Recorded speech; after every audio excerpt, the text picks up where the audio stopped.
y el día de hoy quiero hablarte del efecto Pentecostés. ¿Qué es lo que trajo consigo? ¿Cuál fue el resultado de que venga el Espíritu Santo a la iglesia? ¿Qué trajo todo esto? Porque el Señor Jesús dio una promesa y les dijo a los discípulos: van a ir a predicar el Evangelio a todas las naciones, pero no se muevan de Jerusalén hasta que venga el Espíritu Santo. Así que ellos recibieron instrucciones y se quedaron en Jerusalén hasta que viniera el Espíritu Santo, y esto trajo consigo una serie de cosas, y eso le llamo el efecto Pentecostés, que es lo que le hicieron los primeros discípulos después de que vino el Espíritu Santo. Realmente fue glorioso. En la primera prédica, el mismo día que vino el Espíritu Santo, Pedro se levantó y predicó una palabra poderosa y se convirtieron 3,000 personas. La historia de la palabra de Dios cuenta de que la segunda prédica que hizo Pedro se convirtieron a Cristo 5,000. Dice la Biblia, hombres. Y en otras palabras, no se contaban las mujeres y los niños. Imagínate si se contaran las mujeres y los niños, ¿cuántas personas habrían en la iglesia, en la primera iglesia?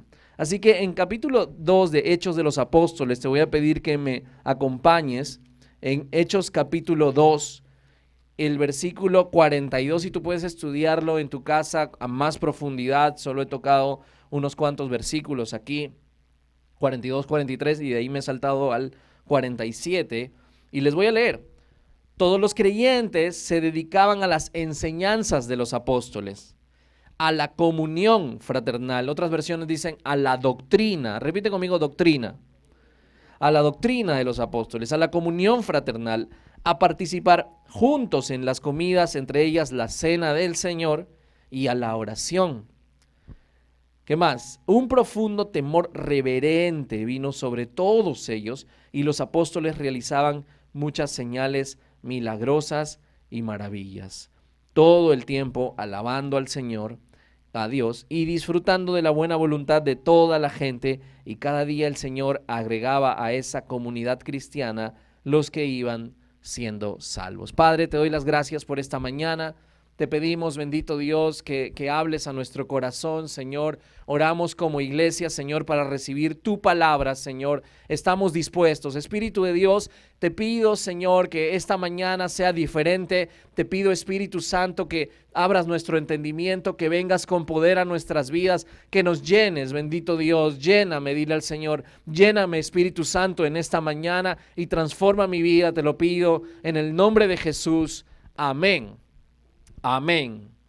Bien, el escritor de Hechos es Lucas. Lucas escribe el Evangelio, pero también escribe el libro de Hechos de los Apóstoles. Y él había hecho, como les estaba contando anteriormente, un estudio minucioso de las cosas que sucedieron. Él entrevistó a los testigos oculares de todas estas cosas que él escribió. Es más, el libro de Hechos cuenta que él estaba con Pablo en sus viajes misioneros. Así que él cuenta la historia. Incluso Hechos de los Apóstoles termina de una manera como que cortaron la historia, ¿no? ¿Cómo termina Hechos de los Apóstoles? Con Pablo estando en un lugar predicando en Roma la palabra de Dios. Así que él se queda así en un lugar como en una prisión domiciliaria, y le permitían a él que la iglesia lo visitara y él seguía predicando. Y así termina el libro de Hechos. En otras palabras, todavía continuaba, ¿verdad? Todavía continuaba la historia de lo que Dios estaba haciendo mientras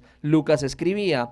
Y él se les dice, ahora que estoy estudiando teología, se les dice que Lucas tuvo una teología histórica, que Pablo más usa teología sistemática, pero él usó teología histórica. ¿Qué significa? Que él contaba las historias de las cosas que sucedían, y la teología histórica básicamente estudia las prácticas de la iglesia y cómo es que a través de las prácticas nosotros podemos saber en qué creía la iglesia del Señor. Así que él usa teología histórica, y podemos ver cómo el Espíritu Santo vino a la vida de 12 apóstoles y un poquito más, 120, y cómo transformó sus vidas, cómo la primera iglesia recibió el poder del Espíritu de Dios y siguieron extendiendo el reino de Dios. Ahora, apenas vino el Espíritu Santo, como les contaba hace un momento, y las primeras personas se convirtieron a Cristo, ya eran 3,000 personas y luego 5,000 personas, y si contábamos los niños y también las mamás o las mujeres, eran mucho más personas. Ahora ponte a organizar esa cantidad de personas de un momento a otro, sin micrófonos. Imagínate, sin tener imprenta, sin tener varias cosas que podríamos hoy día aprovechar para poder comunicarnos mejor con la iglesia, pero en ese tiempo no había todo eso. Pero ellos tenían que organizarse. Así que Dios nos dio una gran familia a pesar de las discriminaciones. Pablo escribe en una de sus cartas que ya no hay judíos ni gentiles, ¿verdad? Ni esclavos, ni libres. Entonces había en ese tiempo, el contexto histórico es que había discriminación. Tú eres judío, tú eres gentil, ¿qué eres? ¿Esclavo? ¿Eres libre? ¿Qué eres? Y así se estaban discriminando la gente, pero en la iglesia del Señor no había eso. Vino el poder del Espíritu Santo y realmente todas las cosas cambiaron cuando vino el Espíritu Santo. Estas personas comenzaron a tener un testimonio diferente con los no cristianos. Dice que tenían un favor con la gente que no conocía al Señor también. Su forma de ver egoísta, su vida egoísta cambió, de solo pensar en ellos mismos. No. La Biblia dice de que ya no había necesidad entre ellos. Porque entre la iglesia se apoyaban unos a otros. Era impresionante lo que pasó a esta primera congregación. Tuvieron osadía para predicar la palabra. Las formas de cómo manejaban las finanzas cambiaron también. Fue impresionante. Comenzaron a servirse los unos a los otros. Incluso hay cartas donde Pablo escribe que dice que Dios nos llamó a la libertad, pero para servirnos por amor unos a otros. Y eso quiero hablar después, de repente, el día del aniversario. Quiero hablarte tal vez del servicio. Y vamos a profundizar qué es lo que estaba pasando en la primera iglesia. Entonces, cuando llega el Espíritu Santo a la vida de una persona, se espera que cambie completamente su vida. Se espera que cambie la forma de ver las cosas. Se espera que cambie la forma de relacionarse con las personas. Se espera que cambie la forma como maneja sus finanzas. Se espera que cambie lo que valora en su vida. Así que eso es lo que sucede, ¿verdad? Ahora, y yo personalmente tuve 2 encuentros importantes en mi vida con Cristo. La primera vez es cuando mis tíos me invitaron a su iglesia, mis primos iban a una congregación y me invitaron, y yo tuve el privilegio de asistir un día, y ese día la alabanza cantó impresionantemente, fue tan alucinante y dejaban mover así el Espíritu Santo que yo sentí muy fuerte la presencia de Dios. Y el pastor, después de cantar alabanzas nada más, se paró al frente y comenzó a decir que Cristo había muerto por ti y que quería que tú te arrepintieras de tus pecados, quien quiere entregar su vida a Cristo. Y no predicaron ese día, solo fue toda alabanza y fui tocado por Dios, y ese día entregué mi vida al Señor, ¿verdad? Y en el mismo día de entregarme, o sea, yo estaba delante, ¿verdad? Los que se habían entregado a Cristo, el pastor dijo, pasen por allí, allí van a estar orando por ustedes. Y pasé por ahí, era una especie de pasadizo, y las personas que nos habíamos entregado a Cristo teníamos otra persona al frente para que nos hablara y nos daba unos regalos, ¿verdad? Unos libritos. Entonces esa persona que habló conmigo me dijo, ¿qué te pareció? Impresionante la alabanza. Yo estaba moco partido, ¿verdad? De la presencia de Dios. Y entonces me dijo, ¿qué te pareció? Y yo le decía, sí, estuvo impresionante. Y me dijo, ¿tú quieres recibir el bautismo del Espíritu Santo? Y me dijo, y yo le dije, claro, yo quiero todo de Dios. Ok, cierra tus ojos, levanta las manos. Cierré mis ojos, levanté las manos. Y entonces él puso sus manos sobre mí y le dijo, Señor, bautízalo con el poder de tu Espíritu Santo. Y fue impresionante, yo comencé a hablar en lenguas, fue una cosa, o sea, las personas estaban al costado, ¿verdad?, de mí, y yo estaba, y estaba hablando en lengua, era impresionante. Primer encuentro con Dios. Entonces yo salí, pero así que mareado, mis primos me miraron, ¿qué te pasa, man? Fue impresionante. Después de unas cuantas semanas, el Señor ya tenía preparado, porque yo no es que iba a regresar otra vez a la iglesia ahí, porque era como que me habían invitado una vez, no lo consideraba. Entonces, hasta que un día por la calle, a las 3, 4 semanas, también escucho, muchos han escuchado mi testimonio, escucho la música salsa cristiana y a mí me encanta la salsa y me puse a bailar en la calle y de pronto el pastor subió al escenario, predicó el evangelio y yo me entregué a Cristo, ¿verdad? Nuevamente. Y me pasaron otra vez a la iglesia, otra vez alabanzas, otra vez llorar, moco partido, bautismo del Espíritu Santo. O sea, el Señor tenía algo conmigo, porque de alguna manera la primera vez yo acepté la invitación, pero esta vez no me habían invitado. Yo estaba por la calle caminando hasta que me encontró el Señor y fue realmente tremendo. Mi vida fue transformada completamente.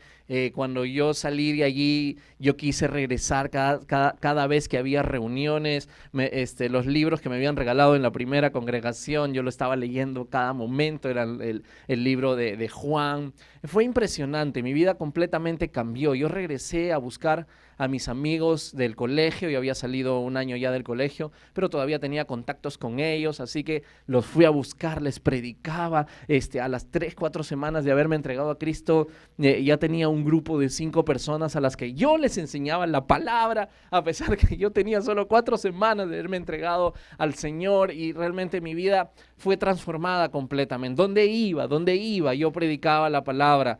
Entraba a la presa San Marcos y estaba pensando, ¿cómo les voy a compartir?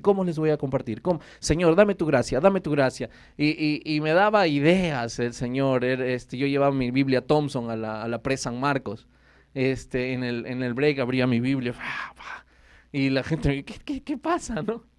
Y yo les pasaba, mira lo que dice ahí, y pasaba la Biblia. Era impresionante, mi vida completamente cambió. Cuando viene el Espíritu Santo a la vida de alguien, cuando viene el Señor a la vida de alguien, cambia completamente tu vida, completamente. Yo quería pasar mucho tiempo en la casa de Dios. La pregunta hasta aquí es, ¿qué ha cambiado en tu vida? ¿Qué ha cambiado en tu vida desde que estás asistiendo a la iglesia? ¿Has recibido el bautismo del Espíritu Santo? ¿Has sido lleno de Dios? ¿O simplemente te gusta venir a la iglesia? Eres, no sé, un participante, eres un hincha, no sé cómo te puedo definir, no sé, pero no sé si te has encontrado con Dios verdaderamente, si tu vida realmente ha sido transformada. ¿Qué podemos aprender entonces de la primera iglesia y qué podemos aprender de estos versículos que acabo de leer? Que ellos estaban enfocados, es lo que quiero mencionar en mi primer punto, en la palabra.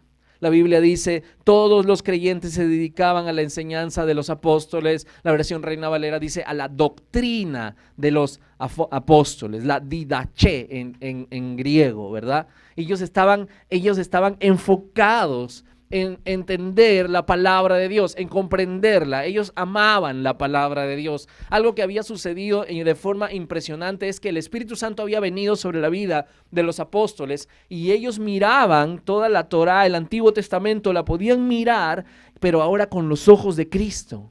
Ahora podían entender por qué David decía, como les conté la semana anterior, cuando Jesús se entrevistó con los sacerdotes. Entonces, a ellos podían entender por qué David le dijo un día, dijo el Señor a mi Señor. Le estaba hablando el Padre al Hijo, ¿verdad? Siéntate a mi diestra. Ellos podían entenderle los versículos del Antiguo Testamento y darse cuenta que estaban hablando de Cristo. Podían entender cuando vieron a Sadrach, Mesach y Abednego entrar al horno de fuego ardiente para no adorar a la imagen que Nabucodonosor les había puesto. Entonces ellos entendieron que la cuarta persona que apareció, porque eran 3 los que fueron metidos al horno de fuego, y la Biblia dice que Nabucodonosor vio a 4 y uno de ellos era como el hijo de los dioses, dice la Biblia, ¿no? O sea, vio a una persona, me imagino, en llamas, ardiendo allí, agarrándole las manos a los otros 3, y tú podías ver por el horno. Y cuando ahora los apóstoles leían el texto del Antiguo Testamento, podían decir, ¡wow! ¡Ese era Jesús! Y cuando se encontró de pronto también Jacob, y un día le iba a regresar a su casa después de haberle hecho daño a su hermano. Él tenía miedo de que su hermano lo quiera matar, pero en una noche dice la Biblia que se apareció el ángel del Señor Y de pronto él habló y dijo, tú me vas a bendecir, yo quiero que tú me bendigas y no te voy a soltar hasta que me bendigas. Y cuando tú te das cuenta cómo se aparece el ángel del Señor en diferentes partes de la Biblia, y tú te vas a dar cuenta cómo la gente lo adoraba, un ángel no recibe adoración. Así que el Espíritu Santo les daba a ellos convicción y les decía, está hablando de Cristo. Y ellos se paraban y comenzaban a predicar la palabra de Dios y con la visión de Cristo, todo lo veían en el Antiguo Testamento. Era impresionante, la gente quería escuchar, quería aprender más de la doctrina, de la palabra de Dios. La Biblia dice que los de Berea se escuchaban a Pablo y regresaban a sus casas para ver si lo que Pablo predicaba era correcto o no era correcto. Amaban la palabra de Dios. No sé cuánto tiempo tú estás pasando con la palabra de Dios. La verdad es que yo quisiera ver lo que pasaba en la primera iglesia, verla en Vida por Vida. Pero hay algo que nosotros tenemos que cambiar. Hay algo que tiene que suceder en nuestras vidas. Tiene que venir el poder del Espíritu Santo, pero tenemos que aprender a amar la palabra de Dios. Repite conmigo, amar la palabra. Ama la palabra de Dios. Tenían la prioridad aquí en Hechos capítulo 6, versículo 12. Dice, entonces los 12 convocaron a la multitud de discípulos y les dijeron, no es justo que nosotros dejemos la palabra de Dios para servir a las mesas. No es justo. Mira lo que estaban, cómo veían la palabra de Dios. La palabra de Dios es principal, es importante, es lo que es la base de mi vida. Y así lo veían los apóstoles. Debemos continuar enfocándonos entonces en la oración, pero también en la palabra, decían ellos. Y otra de las cosas que también vieron es que reconocieron que la escritura era segura. Mira lo que dice Pedro. En segunda de Pedro, y nosotros oímos esta voz enviada del cielo cuando tratábamos con él en el monte santo, dice Pedro. Tenemos también la palabra profética más segura, a la cual hacéis bien en estar atentos, como a una antorcha que alumbra en lugar seguro hasta que el día esclarezca y el lucero de la mañana salga en vuestros corazones. ¿Qué está diciendo Pedro en este texto? Pedro está diciendo, oye, yo estuve con Jesús y yo vi a Jesús transfigurarse. O sea, lo vi en su gloria impresionante cuando estaba allí Moisés y estaba Elías. ¿Se acuerdan de esa historia? Eso es lo que está relatando. Nosotros oímos esa voz enviada del cielo. Dice allí, cuando estábamos con él en el monte santo, que dijo, este es mi hijo amado. ¿Se acuerdan? Y allí estaba la voz. Y ellos estaban sorprendidos. Pero Pedro dice aquí, pero aunque vimos esa manifestación impresionante, ustedes hacen bien al confiar en la palabra profética más segura, que es la palabra de Dios. A veces nos dejamos guiar por cosas impresionantes, milagros impresionantes. Aquí Pedro les está diciendo, qué bonito los milagros, pero la palabra es la más segura. ¿Qué tanta seguridad tienes en tu vida? La Biblia dice en Salmo 119, tu palabra es una lámpara que guía mis pies y una luz para mi camino. Y se los he predicado hace unos meses atrás. Lámpara a mis pies, es una lamparita que me alumbra para el siguiente paso. Quizás yo no puedo ver todo el camino, pero sí la palabra de Dios me ayuda a dar el siguiente paso en mi vida. Lámpara a mis pies, pero también es una lumbrera a mi camino, una luz que alumbra y yo sé hacia dónde voy a ir. Esa es mi meta, voy a seguir adelante. Eso es, la Biblia no te hace caminar en oscuridad. Cuando tú caminas en oscuridad, tú te tropiezas, dice el Señor. Entonces, cuando tú caminas con la palabra de Dios, te vas a dar cuenta que tal vez no conoces todo el camino, pero el Señor sí te va a guiar a dar el siguiente paso. Amén. Cuando confías en la palabra de Dios, te puede guiar y te puede decir, aquí vas a llegar, esta es la meta, hijo. Amén. Amar la palabra. Entendieron que era vital para nuestras vidas, los primeros cristianos, la palabra de Dios. Segunda de Timoteo, Pablo le escribe a Timoteo y le dice, toda escritura es inspirada por Dios y útil para enseñarnos lo que es verdad y para hacernos ver lo que está mal en nuestra vida. Dice, nuestra vida nos corrige cuando estamos equivocados y nos enseña a hacer lo correcto. Mira todo lo que la palabra puede hacer en la vida de cada uno si aprendes a amar la palabra. ¿Aún dudas que necesitas tener devoción a la palabra de Dios? ¿Cómo está tu tiempo con la palabra de Dios? ¿Por qué estamos esperando que haya cambios en nuestras vidas o cambios en la iglesia del Señor, pero no estamos amando la palabra de Dios? ¿Crees que lo hacemos porque somos religiosos o por costumbre? ¿Por qué estamos leyendo la palabra de Dios o buscando la doctrina de la palabra? ¿Por qué la buscas? Busca la palabra de Dios como si tu vida dependiera de ello. Amén. Lo siguiente que puedo ver en la primera iglesia era la comunidad. Repite conmigo, comunidad. Todos los creyentes se dedicaban a la comunión fraternal, a participar juntos en las comidas, entre ellas la cena del Señor. Ellos aprendieron a valorar la comunidad. Ellos aprendieron a que en realidad Jesús dio su vida por la iglesia. Ellos aprendieron a amarse unos a otros. Dice la Biblia que participaban juntos. Todos los creyentes se dedicaban a la comunión fraternal. Pasaban tiempo juntos y a las comidas. Esa parte me gusta. ¿Cómo es esto? Es que cuando la iglesia organizará una comida, pues, por eso es que no hay comunión. No, es porque Carlos Antesana me invitó a comer arroz con pollo en su casa. Hoy día comeré en tu casa, como dice Jesús. Anda preparando el pollo.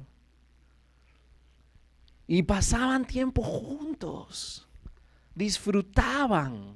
Amén. Me encanta, o sea, a veces tú dices, sí, ese hermano lo matico, pero no lo paso. Ellos se pasaban, se tragaban, todo. Y no eran relaciones superficiales. Que cuando alguien te pregunta, ¿cómo estás? Bien. Estás destruido por dentro. Bien. No eran relaciones superficiales. Porque ellos se conocían. Amén. Se conocían. He escuchado esa frase. No todo es iglesia. ¿Se han escuchado esa frase? Yo creo en Cristo, pero no creo en su iglesia. ¿Se acuerdan de esas frases? No soy fanático. Pero valoraban la relación con sus hermanos. Porque somos un cuerpo. Amén. Somos un cuerpo. La Biblia dice que no había necesidad entre ellos. Es porque la iglesia, de las ofrendas y diezmos que estamos dando, deberían darme. Nunca me han dado. Por eso está mal esta iglesia. Me voy. La iglesia somos todos. Amén. Cuando tú dices, la iglesia no me viste, la iglesia, es porque tú no lo estás haciendo. Tú eres la iglesia. Tú eres la iglesia. Amén. Y si no había necesidad, es porque se amaban, se conocían, sabían. No sé si te ha pasado saber que un hermano tiene necesidad económica y te ha dado la oportunidad a ti de poder comprar cosas en el mercado y llevarle a su casa. No lo sé si te ha pasado alguna vez. Pero entre nosotros, no sé si se sabe cómo estamos verdaderamente. El Espíritu Santo tiene que hacer la diferencia. Amén. Dice, y todos los días en el templo y por las casas. ¿Cuántos días a la semana se veían? Todo no es iglesia. Y todos los días en el templo y por las casas no cesaban de enseñar y predicar a Jesucristo. ¡Wow! ¿Puedes decir conmigo, wow? Todos los días. Y hay un versículo ahí que dice, y cada día añadía el Señor los que habían de ser salvos. O sea, todos los días Dios añadía a alguien a la iglesia. ¿Te imaginas? 365 días del año y que el Señor añada uno, aunque sea por año. Uno por día. 365 personas al terminar el año. Yo creo que no está pasando, ¿verdad?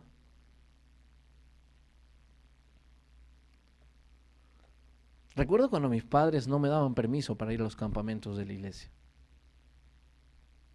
Sí, yo estaba llorando.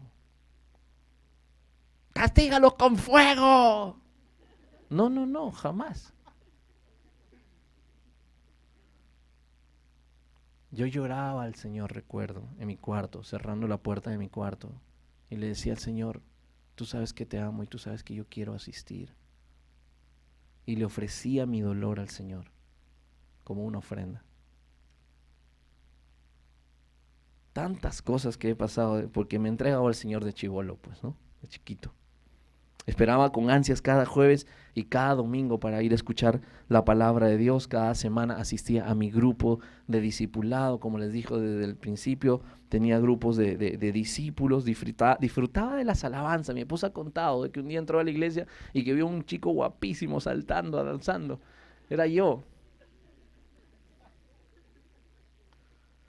Es que yo llegaba a la iglesia y danzaba, pero hasta quedarme así como cuando mi hijo juega, sudadito. No querías estar conmigo al terminar, porque despedía un olor impresionante. Sí, en las adoraciones, yo me arrodillaba. O sea, no, qué falta, no, hay que conservar todas las... Justo y ecuánime en la iglesia. Levanta la mano derecha nomás. Sí, yo veo servidores que están así. Somos iglesia, todo el mundo, ¿no? Reino de luz, la tumba vacía. Está aquí, están con las venas aquí adelante, así. ¡Ah, es nuestra canción! Y el servidor está.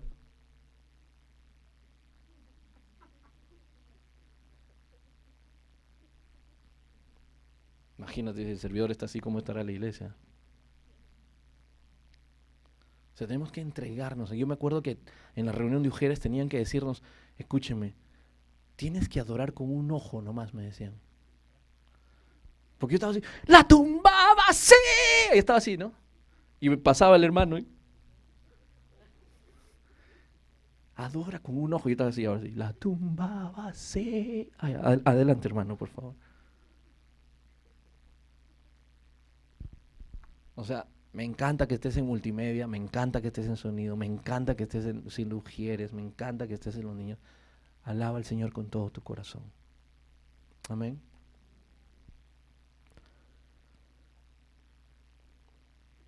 ¿Qué tan duro luchas por la comunidad? Tenemos un pretexto, cada 15 días jugar básquet. Ay, no. No soy de fútbol.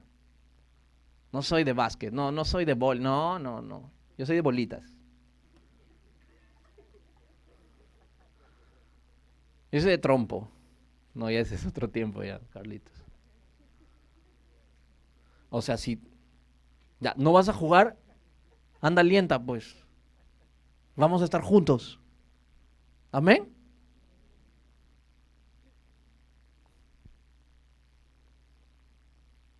Vamos a seguir. Y lo siguiente, a la oración. Todos los creyentes se dedicaban a la oración. ¿Cuántos creyentes? Tengo que mandar mensaje a mis discípulos. No te veo en la oración jamás. ¿Qué pasa?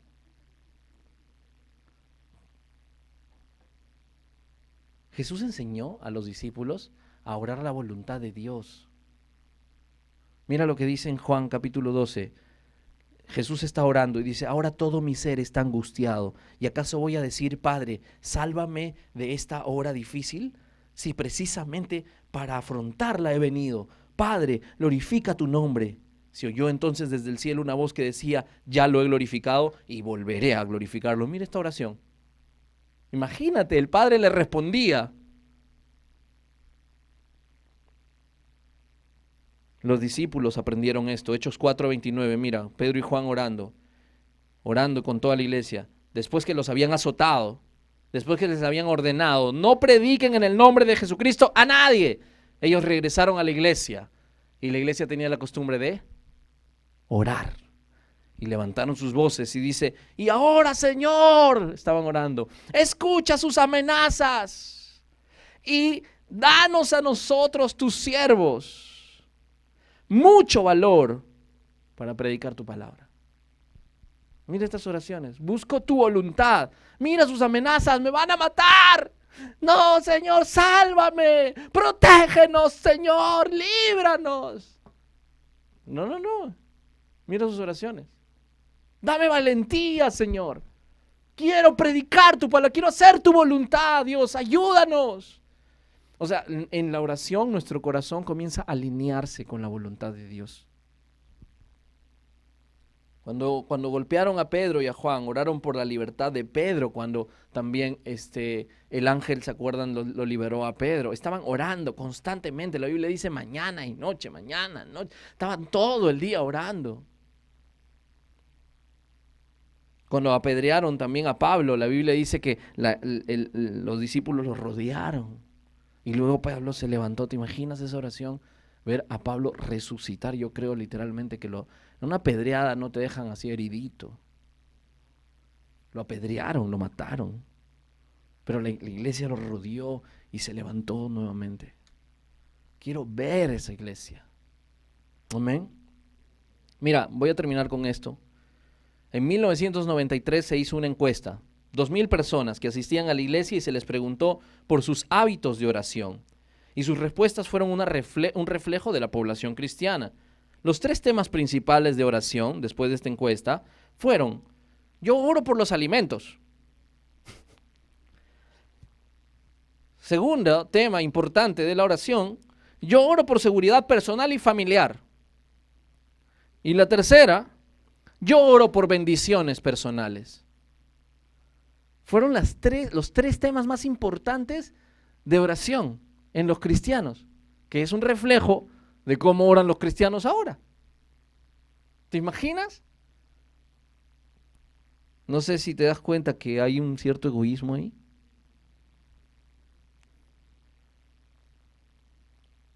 Bueno, alabanza, por favor, ayúdame. No sé si entendió el mensaje, pero vamos.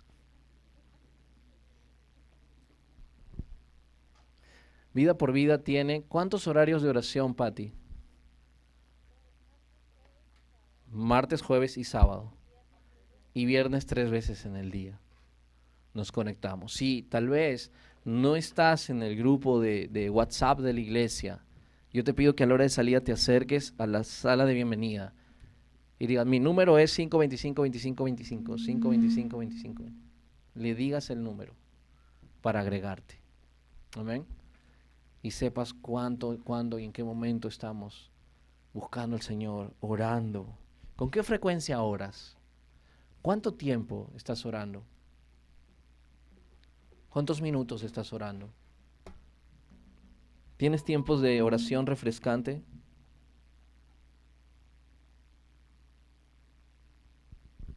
Mira lo que pasó después, versículo 43. Un profundo temor reverente vino sobre todos ellos, y los apóstoles realizaban muchas señales milagrosas y maravillas, todo el tiempo alabando a Dios y disfrutando de la buena voluntad de toda la gente. Y cada día el Señor agregaba a la comunidad cristiana los que iban siendo salvos. Cada día el Señor añadía.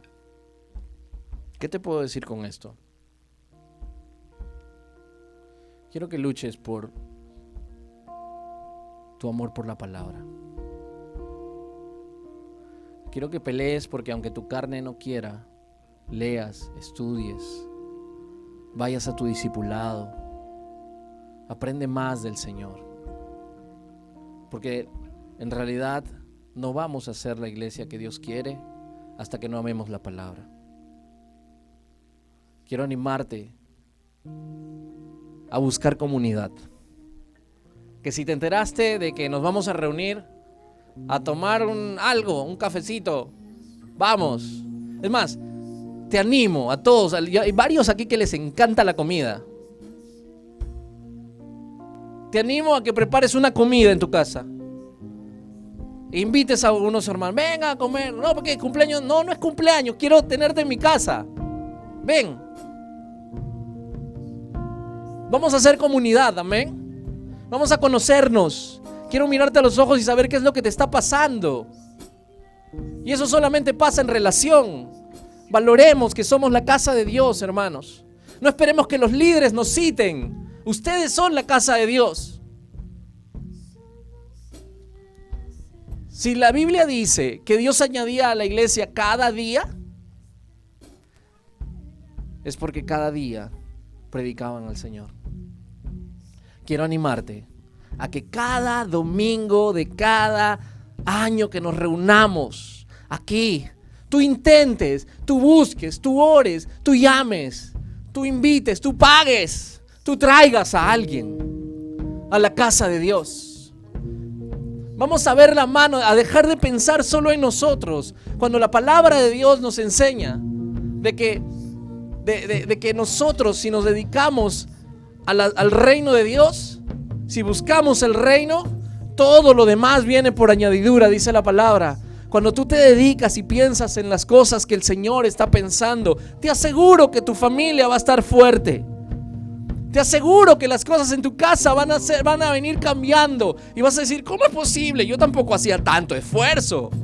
No, claro que no. Pero el poder de Dios estaba allí y las cosas estaban cambiando. Las relaciones con tus padres cambiaron, vinieron a los pies de Cristo. Te vas a dar cuenta cómo el milagro sucede. Porque eso es lo que nos enseña la palabra de Dios. Entonces, en otras palabras, yo no quiero invitarte a creer solamente en Jesús. Yo quiero invitarte a pertenecer a su iglesia.